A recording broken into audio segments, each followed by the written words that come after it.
Hey guys, welcome back to interesting video on Wild Rift.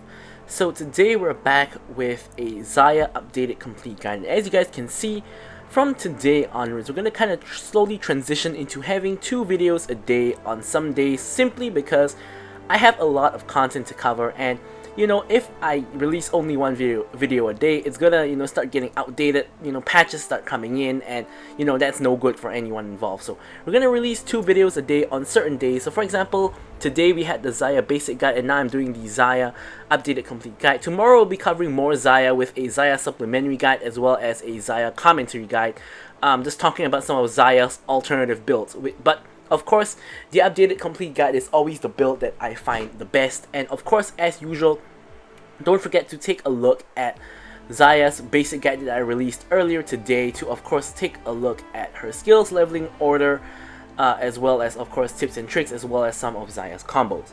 But without further ado, let's jump straight into talking about Xayah's loadout.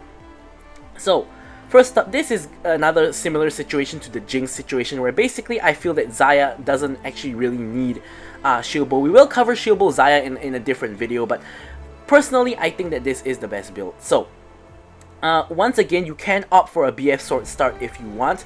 So you could go for BF Sword as your first item, which is what I personally go for because I like the 40 AD that it gives.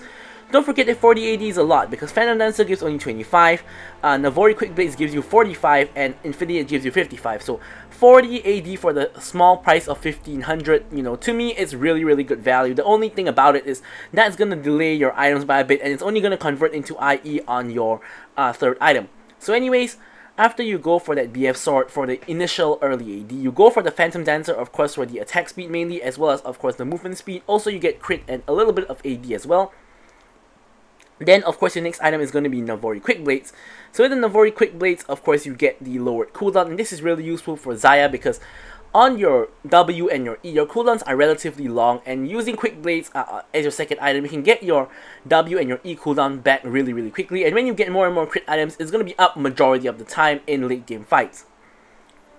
So next up, of course, we go for IE. This, of course, gives you that extra boost of AD, as well as, of course, increasing your crit damage, and basically on 3 items you're going to be really strong. You have both Quick Blades as well as IE, and then your last crit item we're going to go for Bloodthirster, of course, for the physical vamp, and for the armor penetration item we're going to go for Maul Reminder, which has basically come back into the meta at this point because there's a lot of healing in the meta. Most ADCs like to build Bloodthirster, most ADCs have Shield Bow and have Hunter Vampirism, and there's also a lot of healing champions kind of in the meta, sort of like Volibear, like Swain.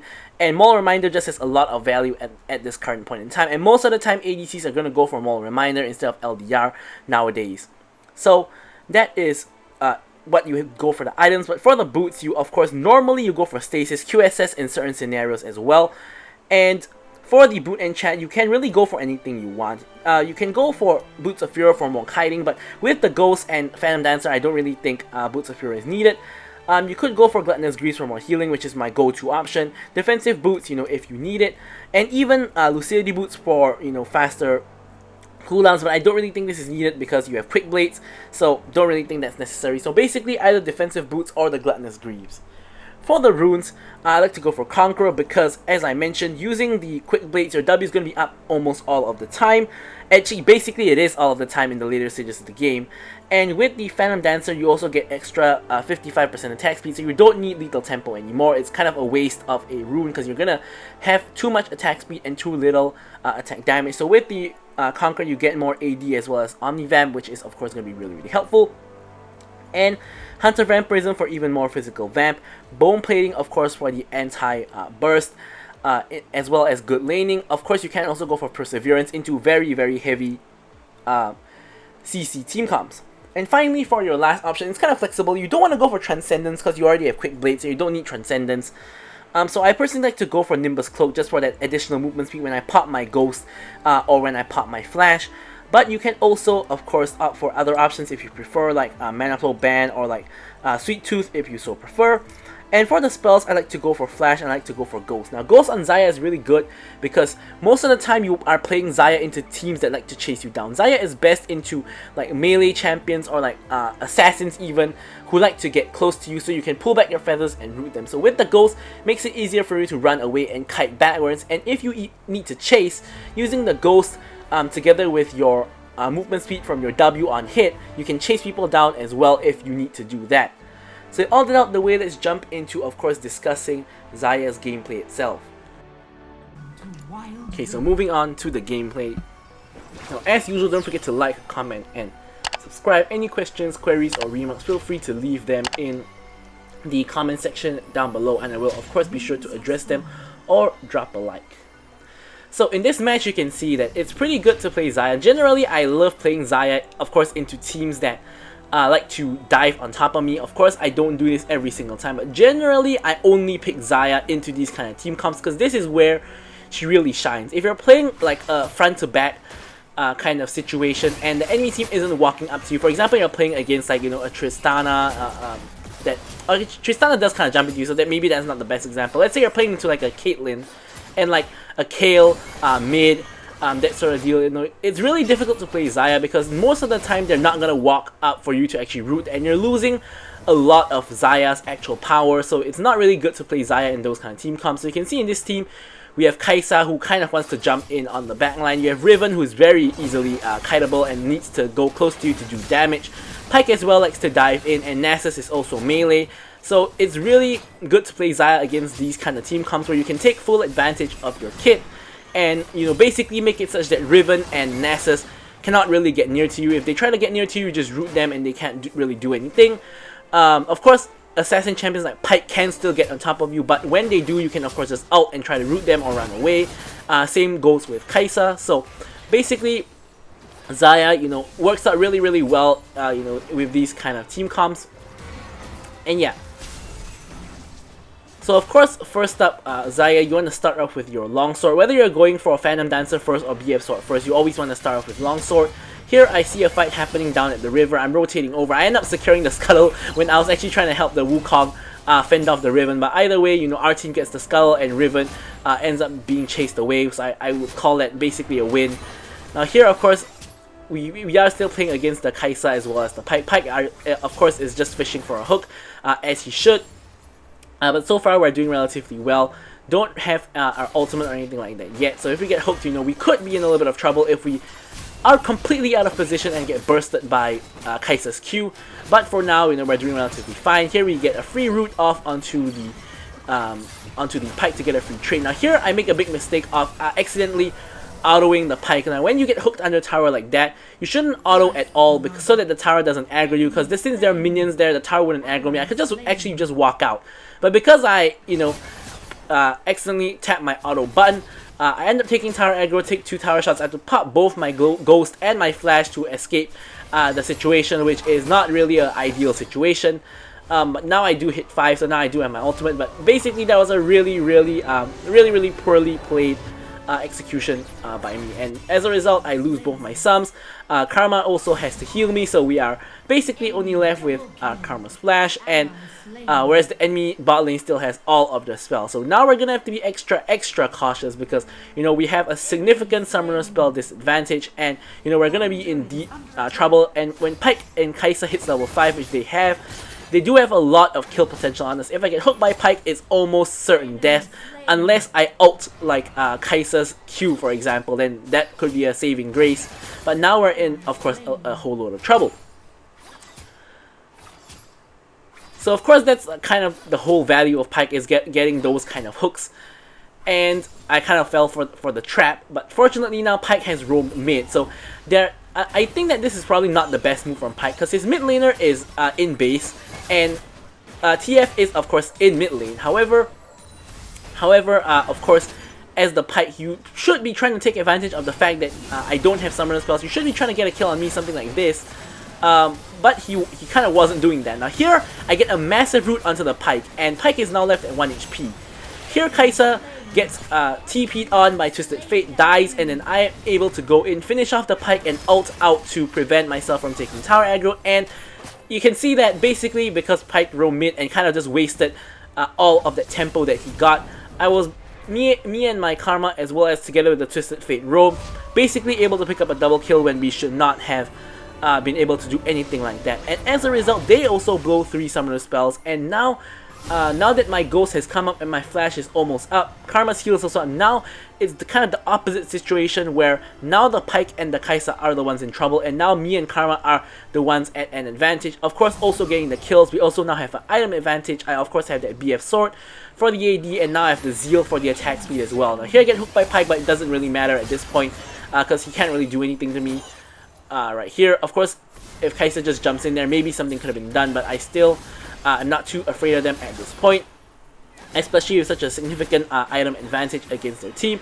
You know, when I have like a BF sword against like Xayah's like Noon Quiver, long sword, really is a huge AD differential. So you know, I'm not really afraid of her in terms of her auto attacking me and all that. Of course, she can still kill me. You know, if you know they get a really good engage and she follows up, I get isolated Q. That sort of situation, something like this. But here you can see I pop the ulti to prevent myself from getting stunned. Karma pulls them back in.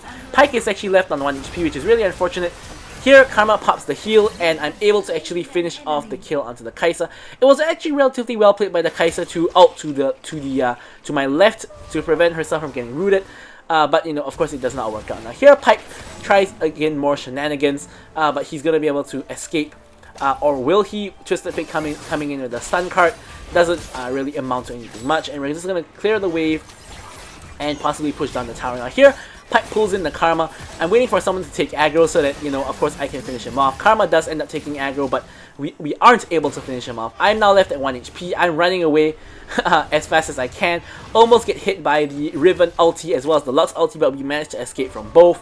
And we managed to escape with our lives, but only just barely. Now here, Twisted Fate, I don't know why he's going back in, but he's gonna pay for it with his life. Wukong and Darius are on the rotation. I'm of course gonna back to restore my health first. I now have my Phantom Dancer together with my BF Sword, so now I'm gonna be really strong. Nasus in the whole time is just slip pushing and getting tower plates. Dragon and Herald are both up, so we probably do want to of course go for the Dragon because our jungler is in the area. Here I'm just gonna stop Pyke from backing, just delay a little bit of his time. Ruin his tempo and make it such that it's easier for us to contest, since he either has to back and concede the dragon or he has to contest the dragon at low HP. Now here, first tower is still up for grabs, so me and Karma are actually trying to force down first tower instead of going for the dragon, so it's kind of a fight on two fronts here. Here Pyke once again lives on 1 HP, kind of annoying how slippery Pyke is. Riven has decided to give up on the dragon fight and is now trying to defend the tower. Here, me and Karma are trying to focus Riven. We get a huge root off onto the Riven as she's trying to chase us down. Here I ult to finish off the Riven, and I get rooted by the Lux, unfortunately, so I cannot move within my ult. So unfortunately, Lux is able to pick up the double kill. I'm not sure who got the first tower, to be honest, but either way, we do secure the dragon. Twisted Fate goes in for the Pyke, as you can see behind, and here it becomes a basically really messy fight. But Twisted Fate is kind of behind enemy lines, tries to stun the Xayah and get away, but he's not getting away from that. Wukong dies as well, and it just becomes a really messy chain of events. However, you can see from my build that we are doing really well. We have, of course, the Gluttonous Greaves now coming in for that little bit of extra healing. And, you know, we're doing pretty fine here. Nasus also got the tower. We also got the tower. Not sure who got it first. Wasn't paying too much attention there. And now the next thing up for grab is going to be the Rift Herald. So now I'm at mid, pushing our mid wave to ensure that, of course, I'm in position to rotate for whichever objective we need. Here, Pyke comes in with the stun again, but I'm not too afraid. I don't think Nasus is going to be able to kill me. Here, Darius comes in, and Pyke ultis in panic. I wasn't even under the execute threshold. Here, I'm kiting the Nasus back, and I'm, of course, able to ulti to prevent him from finishing me off. And off of that, I can back, and Nasus, of course, gets finished off because he's in a horrible position. And here, aside from Nasus, we also, of course, have Xayah being in a horrible position, also gets killed. Riven tries to come in from the side, but nothing really comes of it anyways. So here, 1 HP Pyke again, 1 HP Pyke once again escapes. Riven with the follow-up CC. Wukong uses the buff to kind of try to escape. I'm back from base, and Riven is on the chase for Karma. Here, I'm trying my best to get some feathers to root the Riven before Karma dies, but unfortunately, Riven's movements are kind of erratic, which makes it really difficult to put like 3 feathers to stun her. But anyways, we managed to flash forward and secure the kill onto the Riven. The Nasus comes in. I'm able to we are able to actually steal the blue buff from the enemy team and deny that. and now we're going to just try to exit the enemy jungle. Unfortunately, Twisted Fate gets caught, flashes the Pyke out, I believe, through sheer luck, and is able to actually escape for now. So Pyke is now on the chase. I'm trying to finish off the kill on Pyke. Pyke escapes on 1 HP for like the 3rd or 4th time this game. Here I ulti the Lux ult, and I'm able to pull back the feathers. No, I'm not able to pull back the feathers, but here Darius is going to finish the job onto the Nasus, who once again has run deep into our jungle, and Lux is also in too deep, also gets caught. Xayah gets pulled back, slowed down by Darius' auto attack, and Darius picks up yet another kill onto the Xayah. So overall, the fight is pretty favorable for my team. Riven tries to go in 1v3, gets hooked by the Darius, gets slowed by the Darius on full stacks. Darius doesn't have ult because he already used it, gets the kill anyways.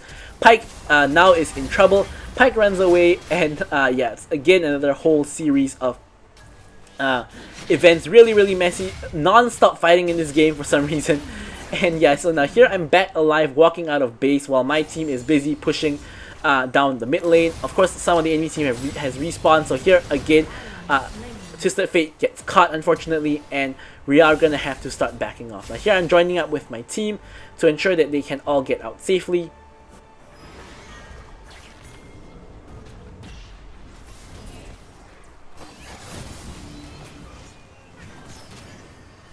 And yeah, so nothing much happening here, just trying to prevent them from pushing down the mid lane tower, and just clearing out the wave, as well as just poking them just a little bit.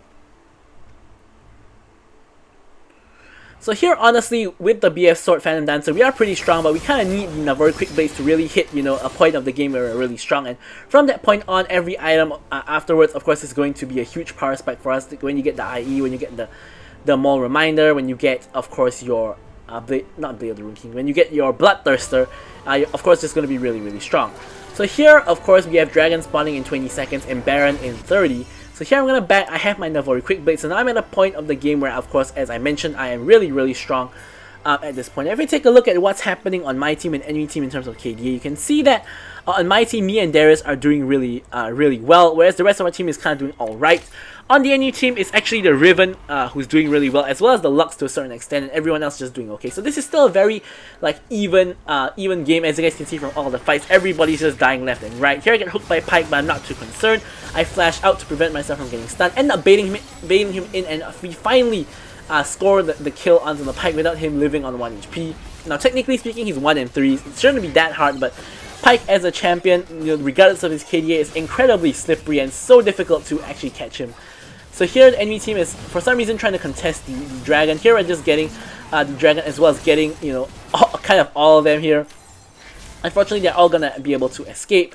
Nothing too much we can really do about that.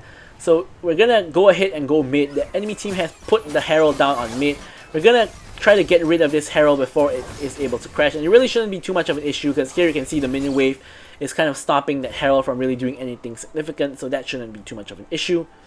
But you can see how we're playing Xayah this whole match. Basically, it's pretty straightforward. You never really want to chase people down unless they're really low HP. You always want to be kiting backwards and kind of preventing the enemy team from really getting onto you. And you kind of just want to be baiting them to go onto you, and then you're going to just kite them back and just root them, and you know, that's basically how Xayah mainly does her damage. Now, you might think that, for example, if I'm playing Xayah, why would the enemy team run straight at me if they know that, you know, I'm gonna root them and such?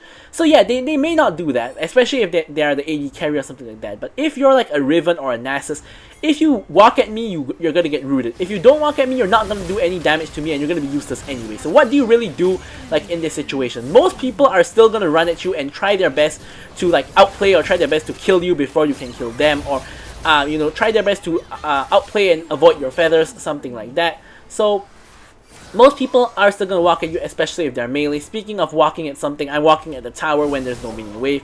Not quite sure what I was doing there, but yeah, so that's why I mentioned that Xayah is really good into these kind of team comps where the team kind of just wants to jump into you or at you or something like that. And yeah, so here initially I went for the stasis, but I realized I have enough gold for IE, so I'm going to complete my IE first, of course, on the triple crit and power spike with both the Navori for the cooldown and the IE for the damage and the Phantom Dancer for the attack speed. Beautiful situation we have here.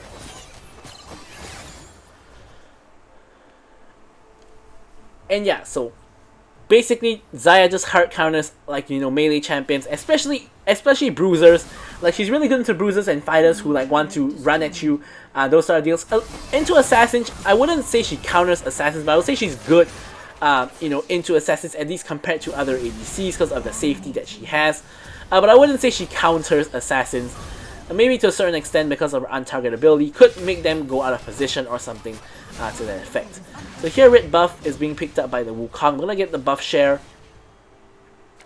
And now we have double buffs. Our team is now, you know, sort of in a solid winning position, and we're trying to leverage our strength to try to force down some enemy towers, and also of course steal the enemy jungle. Here Wukong's taking the Raptors, and here you can see that Pyke and Xayah are sort of nearby, and I'm trying to get into a position where I'm able to help out the Wukong if they try to hook or try to engage onto him. However, nothing much appears to be happening, so I'm going to try to reset so I can probably get stasis. There we go, we do have of course the stasis, which of course is important for safety purposes. Of course, sometimes your ult is down, you need to pop your stasis, things like that.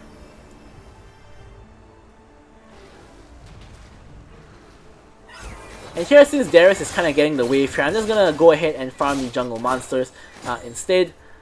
And here you can see that, again, another fight kind of looks like it's going to break out. It's kind of important nowadays, especially in this current like ADC-focused meta, that if fights break out, you kind of do want to be there. So you can see here, I'm just like trying to be there for my team. I actually ghosted to try to catch up, but ends up not really, the fight not really fully breaking out. It's kind of just us chasing the enemy team. Now the fight is kind of breaking out, but my ghost has run out by this point, unfortunately, so no extra movement speed for me. Now here the next dragon is kind of coming up in 30 seconds, so here we're getting mid lane priority, shoving in the mid lane actually, but honestly not much we can do to the enemy team unless they make an egregious mistake, because they still do have a tower protecting them, so not much we can really do here in this scenario. Here you can see Riven overextends a little bit. Nice route by the Karma. I'm going to transition that into my own route. Beautiful ult by the Karma. We get a pick onto the Riven. We get a pick onto the Nasus. I pick up the double kill. And here, honestly, we could have maybe tried to force an inhibitor if we really wanted to, but Wukong and Karma are resetting, so me and Darius are instead going to solo out the dragon. Now, one of the good things and strengths about Xayah as well is the fact that she can actually use her feathers to secure. So if the enemy jungle is dead, for example, here, and your jungle isn't around, you can actually do objectives, because if you notice what I do here, you can actually secure the objective using of course, your feathers. So, you know, that's another strength of Xayah, but it's never the reason why you want to pick Xayah, because these kind of situations are like rare that, you know, both junglers are not there. They don't happen every single match, but it's just something, you know, that you can do, you know, just to take note of. And yeah, so now we of course do have triple dragon. I'm just, you know, catching the wave here and just pushing in this lane.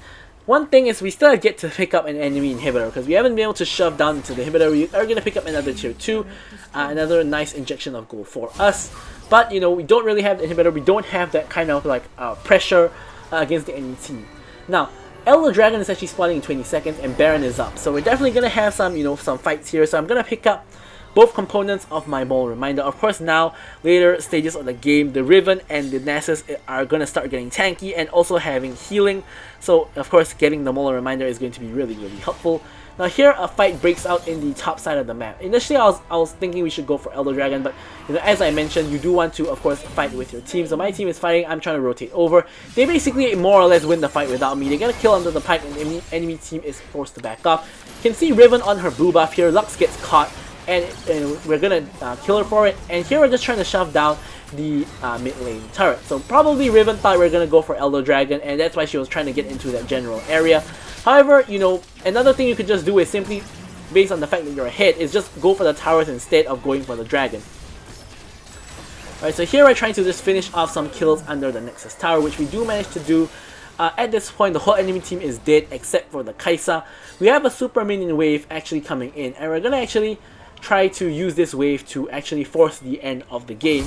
So here, as you guys can see, me and Karma are just forcing in the game using the minions. Xayah is struggling to clear out the minions, and we are able to, of course, finish the game.